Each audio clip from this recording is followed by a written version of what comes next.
All right. Hello, everyone, and welcome to Archive Conversations, a podcast about contemporary art and politics. My name's Mia. I'm the host, and this is our guest, Bonita. Hey, how's it going? Thank you so much for joining me today.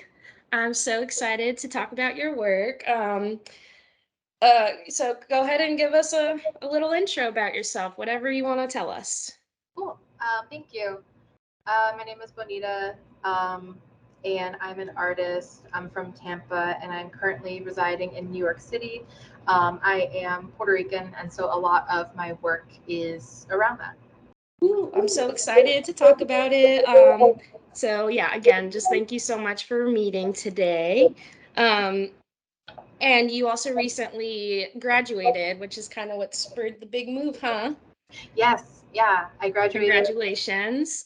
Thank you, thank you. Yeah, I just finished undergrad, and I'm 27, and so it feels great to have. Yes, I'm so So, happy for you. oh, thank you, thank you. I understand that feeling.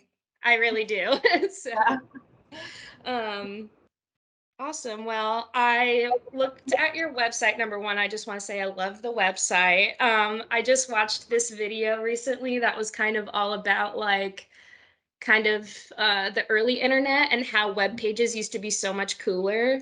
And that's what your website really got me.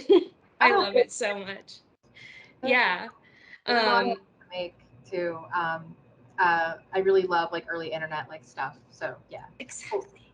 Yeah, I love it so much. And so basically, uh, you're a visual artist working in various mediums, not only online, but also offline, which I think is pretty interesting. Uh, you make videos, you do photography, fabric, I don't want to say fabric, like, what would you say? A lot of people call it fiber arts, but yeah, definitely. Fiber Yeah. arts. So I'm really excited. I love multidisciplinary work. So can you please tell us a little bit about, your journey as an artist, and if there was anything in particular that spurred you to do the do some art or anything? Yeah.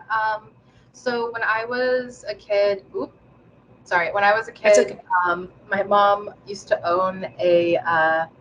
Um, she always like got us like into art and everything, like arts and crafts at home, like all like that little like cute stuff when we were kids.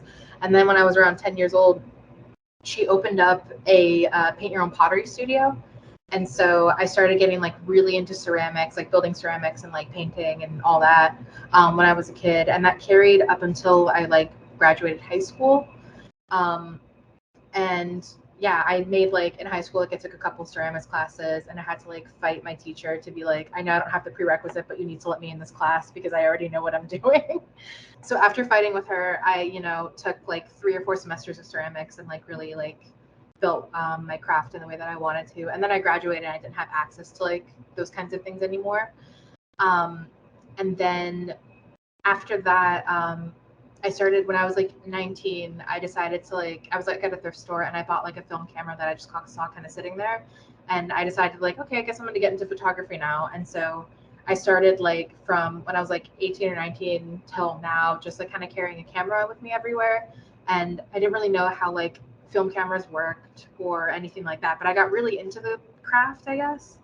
And I had a lot of fun with it. A lot of my work like was photography up until like the last couple of years, just because, you know, it's easy to carry around. And I got really into like photographing shows as well, like in the Tampa DIY scene. Um, there's like a lot of like punk shows that happen or like DIY shows, and I got really into like photographing like my friends that were in those bands, and I had like a ton of fun with it. And and then also I discovered that like if you go to like any just like regular show, like if you're gonna go like to Orpheum in Tampa or whatever, or like New World, and if you have a camera, people just kind of like get out of your way for a second so you can take the photos you want and then you can leave. And it's like and it made shows kind of fun, honestly. And Yeah. and it was also really cool to like be able to uh send like the bands like the photos after and say, oh hey, I was at your show, you guys did great, here's like this, so they have like something from that show, because oftentimes it's just like, people take photos on their phones and they don't like Yeah. print them out, they're just like, whatever. So I always really enjoyed that, and being able to like talk to the bands and be like, hey, I love your music, tell me about it, also here are some photos. It was like a good little entryway. And Yeah. I made a lot of friends that way. And then when I was 20, I dropped out of college because I did not know what I wanted to do. And I like moved to St. Pete and was working like, a bunch of like shitty jobs, just trying to like scrape by. And then finally I got a job at a college that allowed me to go to school for free, because that was like the only way I could afford it. And so for all those years, like for like 3 or 4 years, I was working there, um, going to class, like working during the day and then going to class at night, like like 2 classes a semester every day for like 3 years straight. Yeah. Finally able to like finish my degree. And so, and during that time, I was like, because I had like access to more resources and like access to more like professors that I could be like, tell me if this is good, like, or tell me if it's bad. I was able to like really like expand like into different mediums. And so that's kind of when I started with like sculpture and fabric art. And yeah, and now I'm kind of focusing on that right now, but I'm moving more back to photography. And I also really want to go back to doing ceramics, because like now I have access to like a kiln and all that. So I'm thinking like, yeah, but yeah, that's it. Yeah, that's uh I guess it's a little I don't know what the right word is. To me, I totally feel you on like being someone who does ceramics a lot, and then all of a sudden you don't have the supplies or access to what you once did, and now you're like, this whole thing that you had been building up this whole time is suddenly gone just because of the not having access to it. That's how I've definitely like had similar experiences, but it's cool that you opened yourself up to a new craft and a new medium. And I think it will be now that anytime is a good time to pick up a camera, but I think that now you're in New York City, there's going to be so many opportunities to take some new photos. That's Yeah. really exciting. And you have access to a kiln again. Mhm. Yeah, I got a job at another college up here, and like they have their whole art studio thing. And the cool thing about colleges is that if you make friends with the right people, they just kind of let you do whatever you want. And so I've been able to like kind of like wedge my way in as annoyingly as possible to get like Yeah. access to those things. And yeah, like I really miss Florida a lot. Like I like Yeah. living in Tampa, and now being here is like a huge like change in culture shock, and it's a lot. But it's also like the right time with like not having school, having like a more chill like workplace, to be able to like pick up more like crafts and more like and expand my practice a lot more. So it's been fun up here the month that I've been up here, and I finally feel like a little bit more motivated and inspired to do more. So it's good. Yeah. And like, it'll take time, definitely, like I think you're putting yourself out there, and that's like that takes guts. Yeah. So I applaud you. It can be a scary thing, but I know like a handful of people who moved to New York a couple years ago, and they really love it. So, and they got like their dream jobs. So it's so cool to see that. So that's great. Yeah, thank you for telling us that. It's great that you had a parent who was kind of helping foster that like creative energy too. Yeah, she was really encouraging. I don't think that she wanted us to go into art, so but yeah, she did that. It was all her. Yeah. So You did this. yeah. Yeah. Oh, cool. So wait, when did you move to Tampa? I was born and raised in Tampa, and I moved to St. Pete um, Okay. Okay. when I was like probably like 7 years ago. I was like 20 or 21 or something. Okay. And I got you. yeah, Cool. Well, thanks for clearing that up for me. So do you have like any particular sources of inspiration or influences that you want to share? Either it could be lived experience based or even just artists that you like, anything like that. yeah. I like to pull inspiration a lot from like life and everything, just because like I feel like a lot of my work is about like being Puerto Rican and like being like in and out of like the culture, just because like, you know, I have family back home in Puerto, or I have family back in Puerto Rico, I have family like in Florida, and then like but I haven't really like grown up close to them just because we were so far away and it's like hard to get to Puerto Rico and everything. And like so a lot of my work is kind of based around like the culture, or like growing up being Puerto Rican and also like feeling like an other outside of that, just because like, you know, Florida is like Tampa's full of white people for the most part, or at least like the parts that I grew up in. And Yeah. it was like it, you know, growing up, all my siblings and I always felt like we were just kind of like an other or an outside, and like I really like related to that. And then we would go back to Puerto Rico, like visit family, and it was like this weird thing because like we weren't taught Spanish because like we needed to like, our parents wanted us to like assimilate and like just, you know, not get like run out of the countryside, I guess. And then like, but then going to Puerto Rico because we didn't speak Spanish, because we weren't like as ingrained in the culture as like the rest of our family members, we were just kind of like, oh, they're just the weirdo ones, right? And so I pull a lot of inspiration from that, from trying to like learn more about the culture and try and like unlearn a lot of like, you know, shit that you just kind of like inherently learn by like being in the, growing up in the United States. And I also pull a lot of inspiration from the internet. I freaking love early internet. I Me love too. the aesthetic. I love everything about how like open source it was, because I feel like now we visit like the same like 5 or 8 websites or whatever, like, and they're all controlled by these algorithms that make them all like so homogenous, and so our experiences are Yep. homogenous compared to what we previously had on like the internet when it was like new and open, like Like before kitschy. 2009. Yeah, and like, and not only the kitsch, but like you could like, you know, the algorithm on Google is like now kind of designed to like sell you things. Over the past like Yeah. it's really like changed toward that. But before that, it was just like you would search something and it will just like literally just pick the words. Like it's not like trying to like sell you a product. It's just like if you like Google like anarchism, you will actually get like websites like dedicated to anarchism within like different parts of the country. And of course, it's like bad for, you know, not bad obviously, but it's bad for those in power for us to have access to that information. I think about that a Right. lot. And so, um, That's where censorship comes in. exactly, yes, yeah. And it's like, it's so horrifying. And it makes me so sad to see like how much of the internet and like the things that like people, like the communities that people have cultivated and created through the internet are kind of like lost, just because like the majority of like the websites that billions of people visit every day are now like, you know, Facebook, Twitter, Instagram, and it's Yep. all a homogenous experience. And like Yep. it's so, it makes me so sad. Like the internet still is cool. It has these like really cool things. It's just like you can't like rely on an algorithm to show them to you the same way that we rely on the Instagram algorithm to like show like posts like by our friends and stuff like that. Like it's just not going to happen. You have to really dig and like find it. And so a lot of my work is inspired by that, because I like, because of the way the internet is now, I like hoard like files. So Yeah. um I love archiving. yeah, exactly. Yeah, that's a better word for it than like hoarding files. Like, That's why I called this whole thing archived conversations, because I'm just like, I like to have all my little collections of things.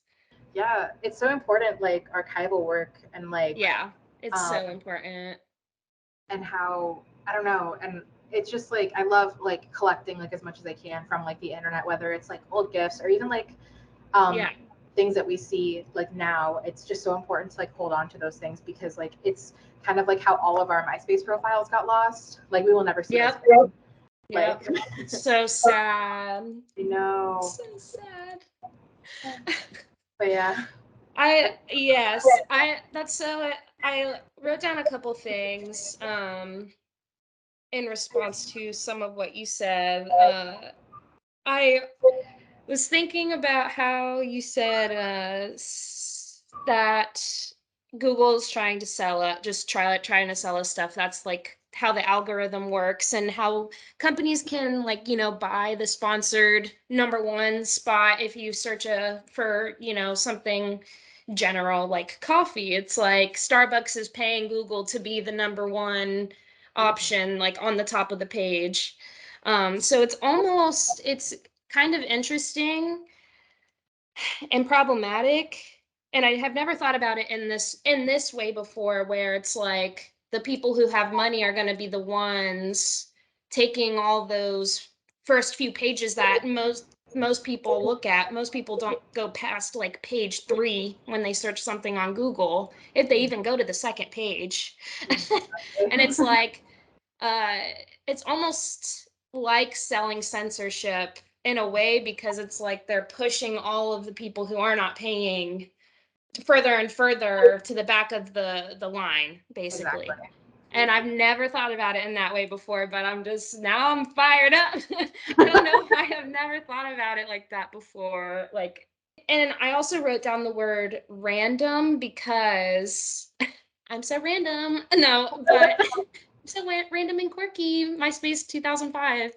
Um, Speaking of MySpace, but the internet, I guess, since it is like the same like 5 apps and web pages that we go on every day, it's like the internet doesn't feel quite as random maybe as it did before. And that part of it is like ads take up a lot of space on these pages. That's part of it. It's not just like a bunch of random people, like, because even thinking about YouTube, like early YouTube, which is now owned by Google, Mhm. um, that was probably, back in 2006, 2007, like the first couple years. If you think back to like those old internet memes, it was just random, very random videos, like a child getting their like finger bitten by their little brother that went viral.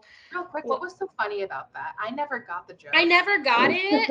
That's why I'm saying it's like it feels like like those early internet memes were so random, and now it's like very manufactured because it's to please the algorithm, and that's Exactly. where it becomes homogenous, and it's sad. I don't want to say it's dystopian, but it absolutely is Oh dystopian yeah. because Oh like yeah. I feel like constantly like, I don't like logging into Instagram like just because like it feels like I'm going to work. It's like, Yep. Same. you you post a cute little photo dump to be like, oh, by the way, I have a show coming up and you guys should go see it. Or,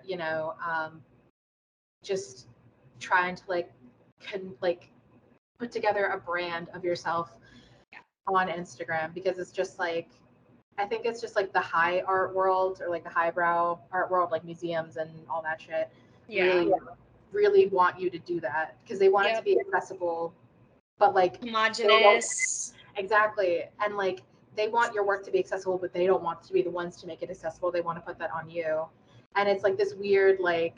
But then if you make your work too accessible, then what is the point in having it in their cute little museum or whatever? And it's just like horrific. I do not like the art world. I am so tired of it. But I'm like, so tired. I've always preferred, yeah, like the DIY.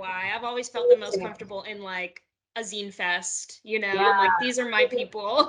yeah. It's like it's a lot. I feel like I really like had community in St. Pete, just like which I'm Yeah. sure I'll get it while I'm here.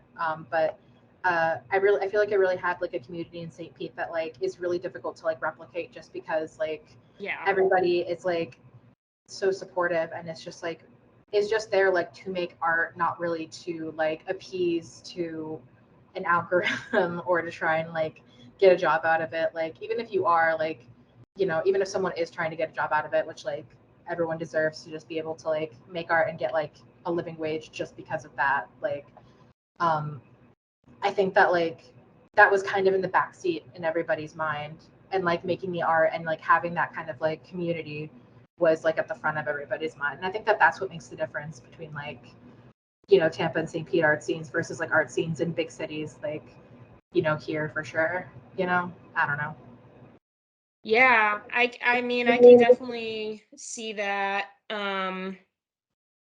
And I also just feel like it can be easier to find that when you're in school. It Yeah. is just so much easier to find that, sense of community, just because you're going to the same place multiple times a week, like for many weeks. So it's like you're going to be around the same people, and eventually you're going to start to get to know them just naturally.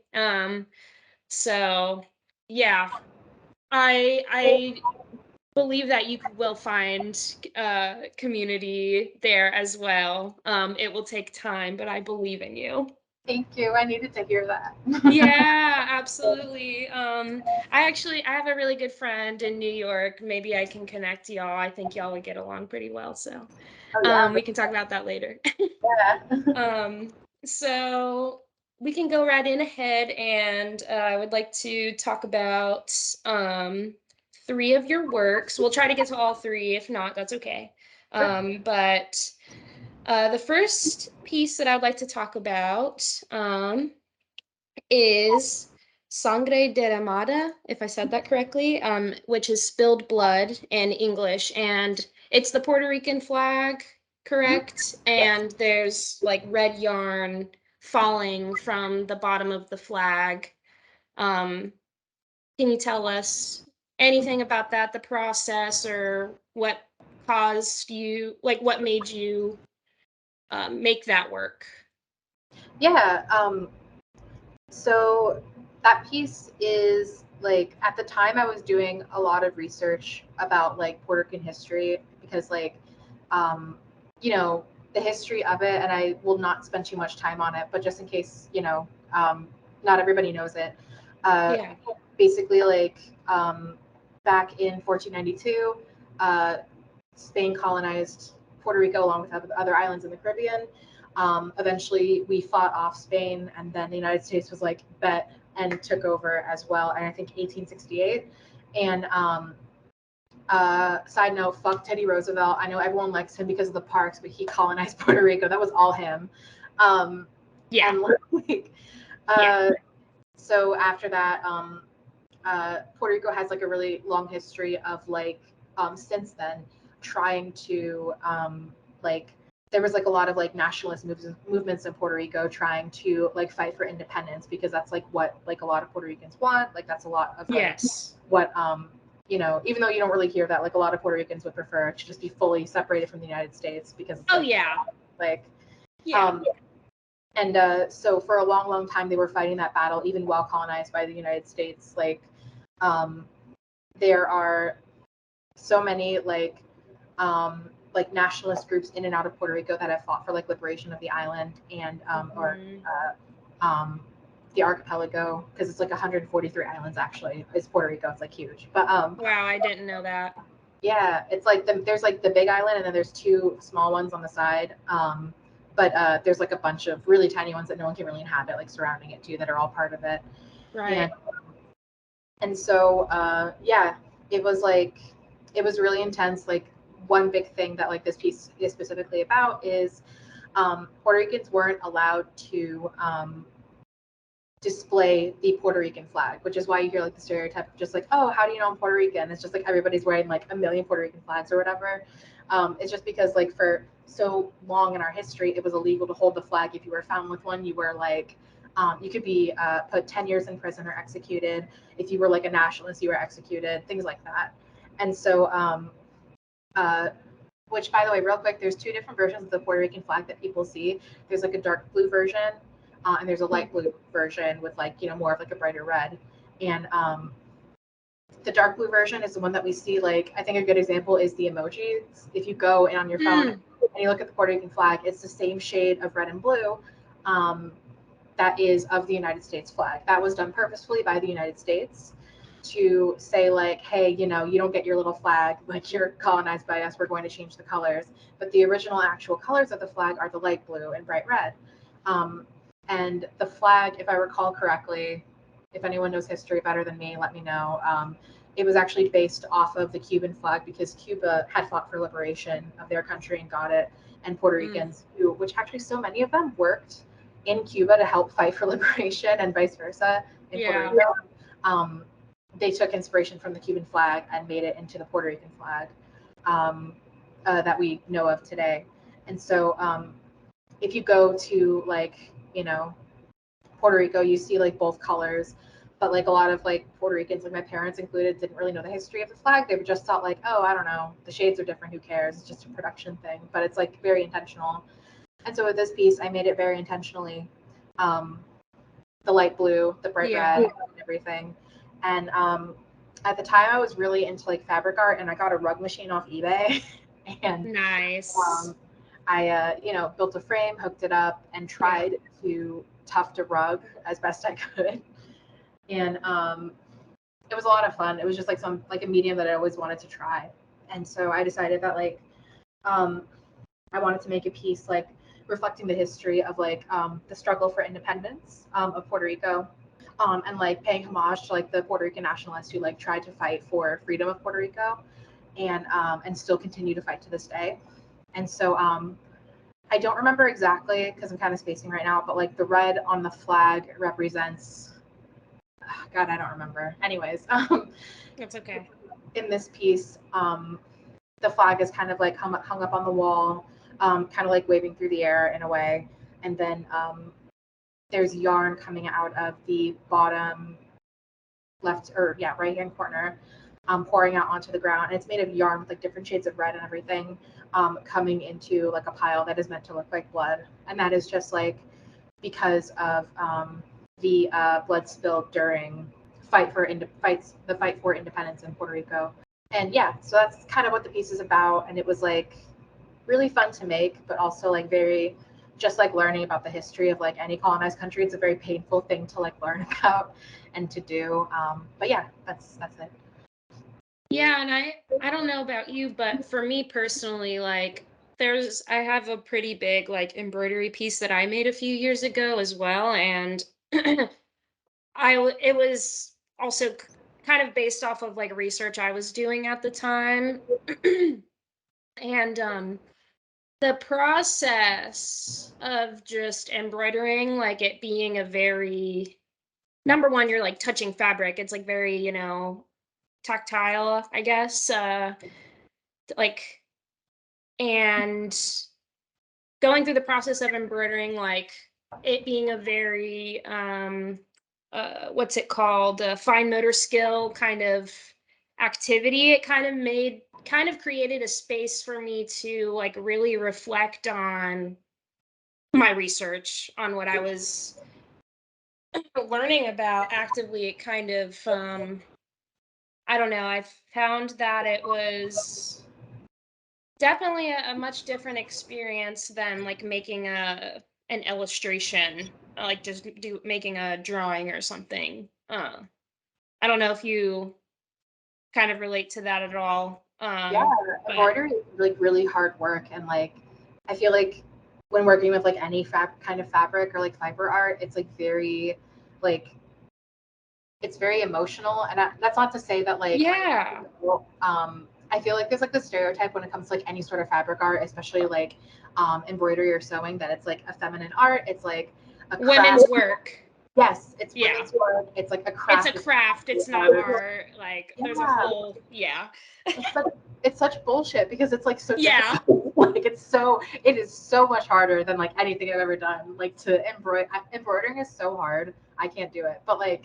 Um but yeah, it's like it is extremely like laborious and extremely intense, and it takes like it's so much like work. And I don't want to say that it's tedious because that sounds like kind of negative, but it is like you're it's using, care, yeah, it takes a lot of care, and like it takes so much like attention.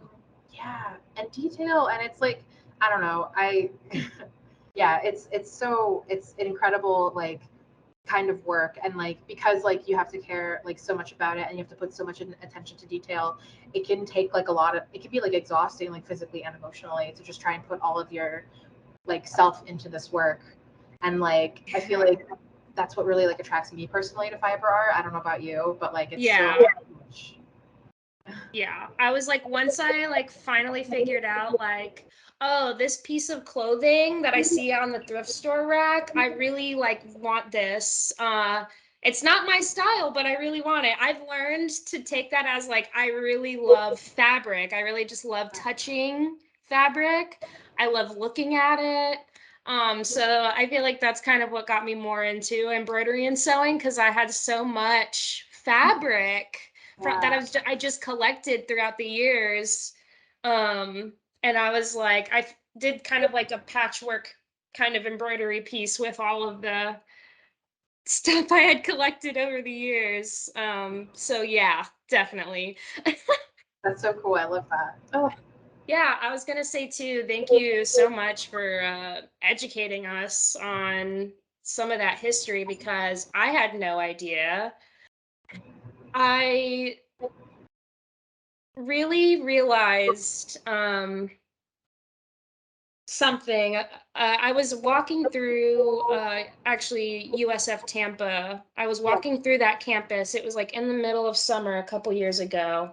And it was like there wasn't really a lot of people on campus. So this lady stopped me and she said, "Do you know where this office is?" And I saw she was holding like hard copy resumes in her hand. And I was like, "Oh yeah, that's kind of a bit of a walk, so I'm going that way, just walk with me." So I was asking her, like, why are you, nothing too invasive, but just kind of what are you up to today, And she said, "Well, I'm going to this office to drop off this resume. I'm from Puerto Rico. I just flew in." This was right after the hurricane, the bad, I think it was Hurricane Maria. yeah, yeah, Yeah, and she was like, it was months, it was like a month or two. I don't know how long ago it was actually. Maybe it wasn't during the summer. I might have my timeline wrong, but it had been like a few months since that had happened, and the media wasn't covering anything about it anymore at that point. Like general media, like news and stuff. And she was like, "Yeah, like my son is back in Puerto Rico right now. He's 7 or some young age, and he doesn't know, but we're about to move to Tampa because our town still doesn't have power, and like we're gonna have to leave all of his like friends and like what we know. And yeah, I'm trying to get a job. Basically, I don't have a job yet. I'm trying to get a job." And I was just like, wow. yeah, That hurts. And like, I don't like want to say that I hadn't, it just made me like hurt. yeah, And absolutely. when you were describing how people couldn't even have the flag, I was just like, man, that is like another, just like, how are you gonna take that? I don't know. Yeah. I I feel a lot of things, and I just really appreciate you taking the time to tell us Oh, all thank you. about that Yeah, and everything that went into that piece. thank you. I appreciate you listening to it. Yeah, Yeah. I this like it makes me mad, but like I love you know what I'm saying? But I love this type of work. So it's just like it makes my heart want to explode. yeah, thank you. That makes me feel nice. I appreciate it. Yeah. And then I also wanted to talk about another piece, which I believe you said, I think I asked you if this was an installation. You said yes. Dios te bendiga. God bless you. Yeah. Yeah, Um, give us a little rundown of that, please. yes. So this specific piece is also from a body of work also called Dios te bendiga, and it's like basically part of my Spanish. I'm born here. Sorry, everybody, but basically the phrase Dios te bendiga is like a phrase that means like I wish you well when you're saying goodbye to somebody. You say it, and so every like family gathering I've had like ever growing up, like you're trying to like say goodbye to everybody. It takes 45 minutes, and everybody is saying this back to each other over and over again. Kiss on the cheeks, like goodbye, kind of thing. And it always like warmed my heart to hear that from like everyone in my family, just because it was just like get home safe kind of thing, right?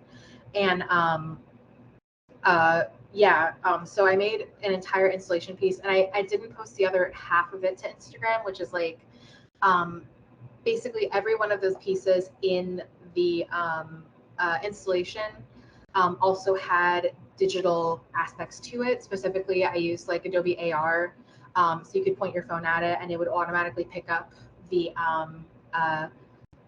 the images that are in the things that are supposed to surround the physical sculpture, and that includes this one. And I'm so sorry, I want to clarify something really quickly. So yeah, so the body of work was like Dios te bendiga, and I had a couple pieces in there. I'm not sure which piece you wanted to talk about because I didn't post too much about it, but Yeah, whatever you're willing to give us, and then um when I go to, sidebar, when I go to edit this, I will post pictures with whatever you choose to talk about. So if you want to kind of bookmark what picture or what pieces you're talking about, I'll edit them in. yeah, thank you. Sorry, I wanted Yeah. to clarify. Yeah, no, Um, that's all good. I think the most interesting one that I'll talk about is my favorite, which was the one that was called, I called it Bonita's World just because it was like it's like a computer surrounded by like lace and iridescent fabric along with like heart push pins surrounding it. And Yes. this piece, okay, so basically like my day job is IT, but I'm Yes. also really into computers. Like I'm a big nerd. Yeah. And so I collect vintage computers. So the one in this installation is like a 2007 MacBook Pro that I like Yeah. salvaged. Nice. Yeah, it's so sick because like people just like get rid of computers, but like they still work even if they're like silly. But yeah, so basically, I got the machine back in running order. And I slowly but surely, just because it's like a machine that's like over 13 years old, or something like that. I can't do math, but I started slowly like uploading files to it that I created like on my computer that actually worked. And Mm-hmm. the basis is that like you are entering the world of this girl named Bonita that lives in Puerto Rico, but like there was a different course of history taken. Um, so basically the history, and she's like a a college student, and she's writing like an essay about like the history of like her country and like um, the Caribbean as like a whole. And you're also like when you log into the computer, you're also like going through like her personal files. So you'll see like journal entries, you'll see photos, you'll see her wallpaper, you'll see photos because it's a Mac. You'll see photos in a photo booth and stuff like that. Just like this curated persona, and some of them are like ominous because it's like your personal computer. It's just like some shit like just doesn't make sense. And then like you'll see like notes that she's taken, emails and everything that I just like kind of created. And so you would be able to like log in and see all of this and like get to really know the person that like owns this machine. So it feels like kind of like voyeuristic, and you should feel like a little bit weird being like, is this someone's computer? Should I be going through this? You know what I mean? Yeah. Um, and one of the big parts of it was like she was in the middle of like writing this essay about the history of, you know, Puerto Rico, where basically history took a turn where instead of the United States colonizing PR, the nationalists that had originally fought for independence from Spain, because literally like the United States, like they fought off Spain, and the next day the United States came in with like tanks or I'm sorry, boats and tanks and like bombs and everything, and like went into the port of San Juan and like yeah. Anyways, um, uh, yeah, and so instead of that day, like the United States actually taking over and colonizing and having Puerto Rico be like a unincorporated territory that it is now, which is just a fancy term for like a colony that the United States Yes. throws its debt at. Um, it became like a sovereign nation, and along with post like Haitian Revolution, and along with like Cuba and Haiti and the DR and like other islands in the Caribbean, they were all able to liberate themselves from all of their colonizers and become a union of nations, similar to like the EU, but like of those in the Caribbean. And so she writes about the history, and it's like detailed, and it tells you all about it. And this is just meant for like the viewer to be able to go in and see what like um, a person from like another timeline or like course of history or whatever you want to call it um, has like a life, and like that this kind of like utopia that she's living in Yeah. is completely possible. Um, so yeah, that's that piece. And there's also like music files that are kind of like jokes as Yeah. well. And then like playlists and stuff too that I forgot to mention. In addition to that, the Adobe AR portion of it is basically like also a homage to early internet, because the time that she's writing this essay is like 2007, 2006 era of Yeah. internet. And so everything's like dated as such. And yeah, when you point your phone at it or your iPad or whatever to get the AR experience of it, um, it like appears with all of these gifs of like early internet and like things that are like triggered whenever you move or you tap on things, and there's like noise playing from your phone as well to like show like um even further into like the invisible world. And the fabric is meant to be like um to show like an air of like softness and mystery while also like centering the computer, to like try and let viewers know like, no, you guys can go in and touch this. Because when I showed it the first time, I had a hard time getting people to like actually use it. Yeah. They were like, oh, it's cute wallpaper, whatever. And I was like, no, go look at it. Like, it's fine. Yeah, you don't understand. You got to take some time with this one.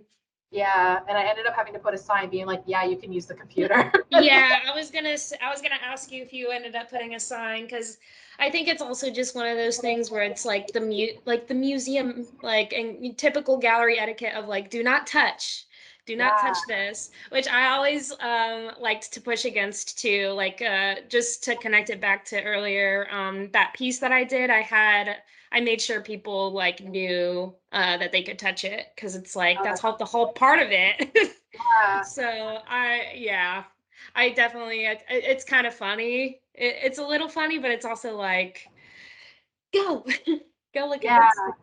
Oh, I love that. I love that so much because, like, especially with fabric art, like people don't like like museums, galleries, whoever. People like are so like not keen on letting people touch the work, but it's Yeah, literally fabric. Like that is the point.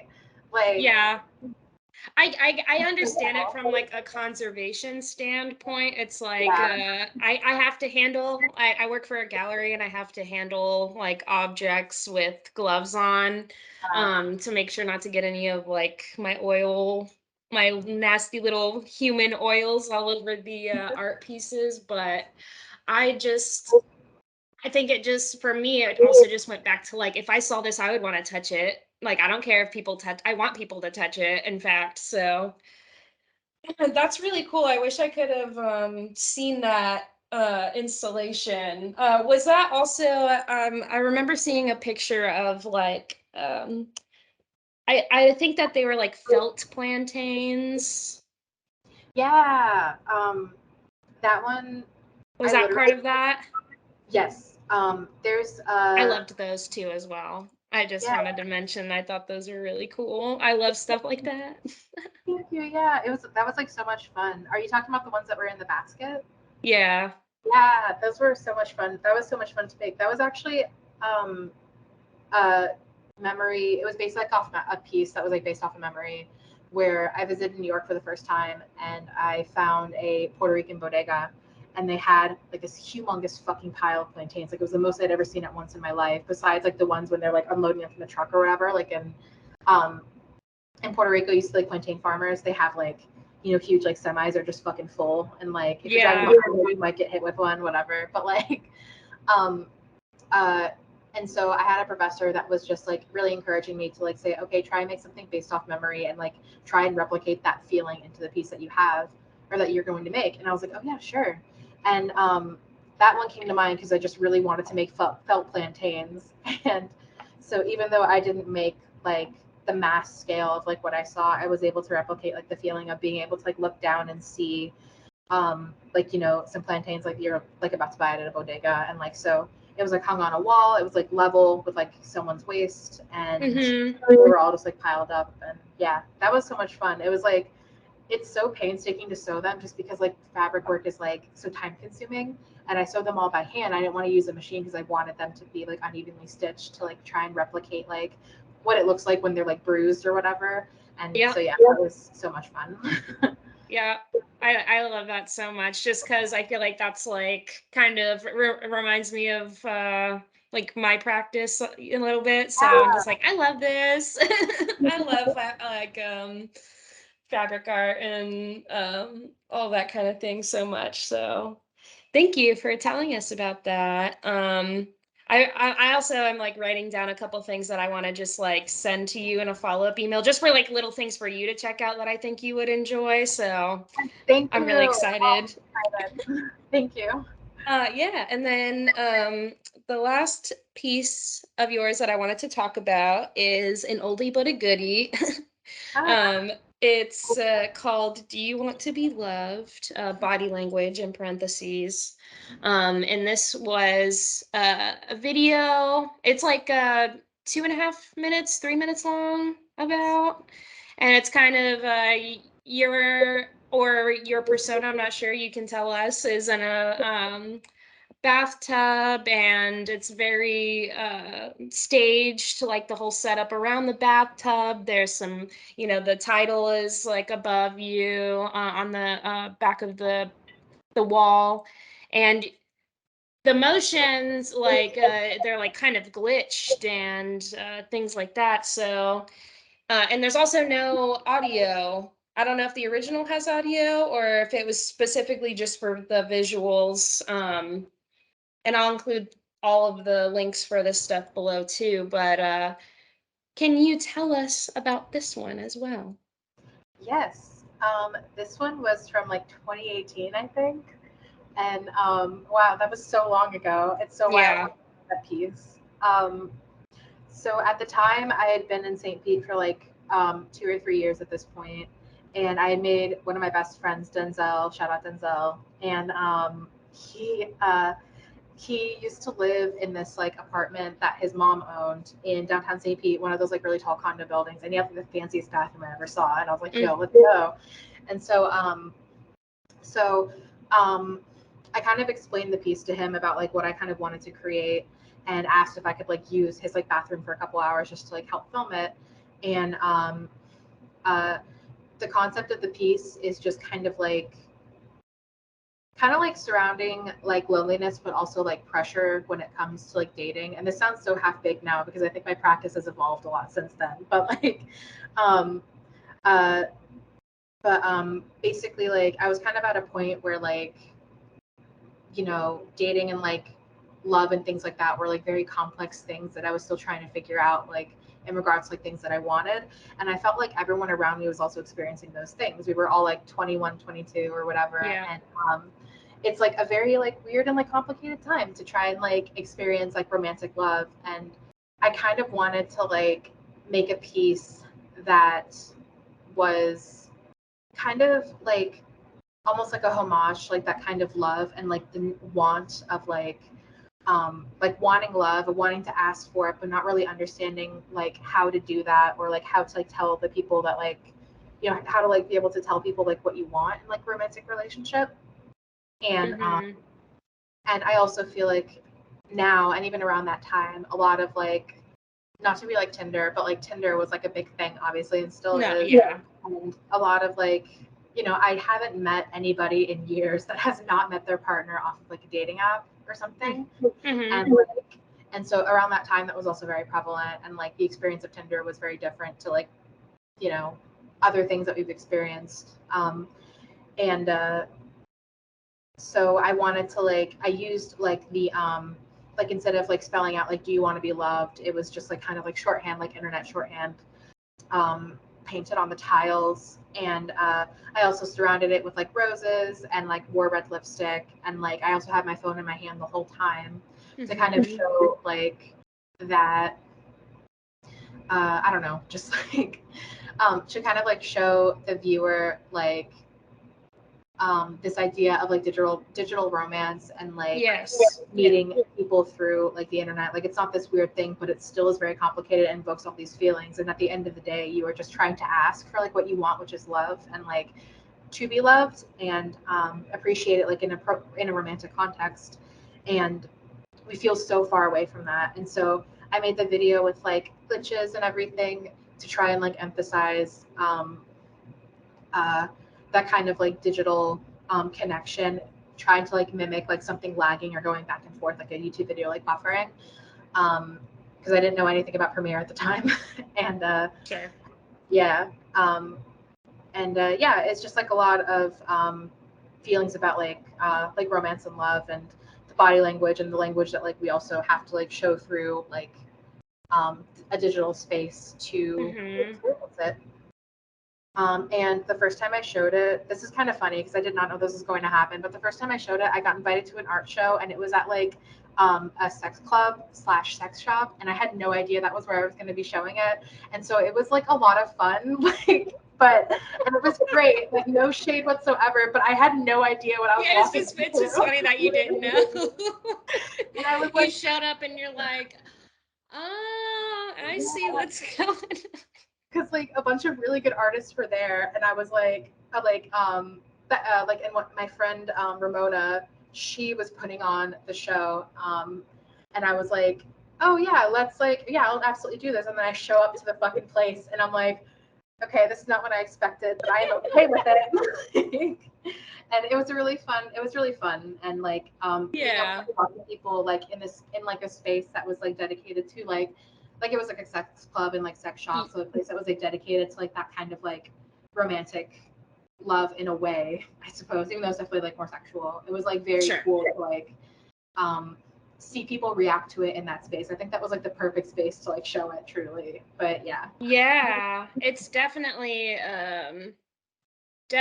a response to the tech the growing up in a tech world, and Yeah. experiencing the way that no experiencing life experiences in a way that like hasn't really been a thing for that long. If we Yeah. consider how long humans have been around, it's like the last 20 years, because it's like Match.com and what was the other one that was online? What'd you say? eHarmony or E what was it? Christian Mingle is another one. Like Farmers Only. But I yes, was also exactly. thinking, what's the one? It's like Plenty of Fish, I think, Yeah, was like that's one of the it. OG like online profile dating sites. And it was so taboo for a pretty long time. And then I feel like, yeah, like eHarmony was really like trying to make it not taboo. Like, you can find your lifelong love on this website.